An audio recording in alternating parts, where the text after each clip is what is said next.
জনবহুল পুরান ঢাকাকে মেট্রো রেলের সঙ্গে দ্রুত সংযুক্ত করার লক্ষ্যে এমআরটি লাইন ৫ সাউদার্ন রুটের পরিবর্তে এমআরটি লাইন ২ নারায়ণগঞ্জ রুটের কাজকে এগিয়ে নিয়ে যাওয়ার চিন্তা করছে পরিকল্পনা কমিশন।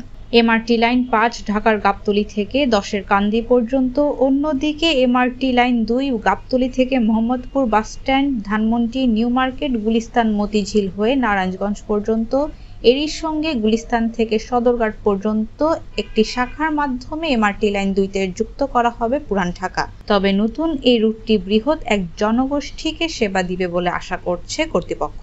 পরিকল্পনা কমিশনের কর্মকর্তারা জানিয়েছেন, এমআরটি লাইন ২ নির্মাণের পাশাপাশি আরও কয়েকটি রুট বিবেচনাধীন রয়েছে।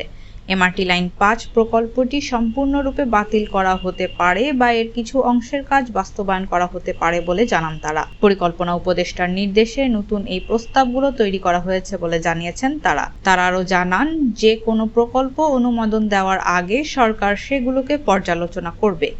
পরিকল্পনা কমিশনের এক কর্মকর্তা জানিয়েছেন, এমআরটি লাইন ৫-এর বিষয়টি এখনো পর্যালোচনাধীন রয়েছে। নির্দেশনা অনুযায়ী পরবর্তী পদক্ষেপ নেওয়া হবে। পরিকল্পনা কমিশনের মতে, বর্তমানে মেট্রো রেলের যেসব প্রকল্প চলমান রয়েছে তার কোনোটি পুরান ঢাকাকে সংযুক্ত করে না। তবে এমআরটি লাইন ২-এর মাধ্যমে ঢাকার গাবতলীর সঙ্গে নারায়ণগঞ্জের মেট্রো রেল সার্ভিস চালু হলে পুরান ঢাকাকে সংযুক্ত করা হবে।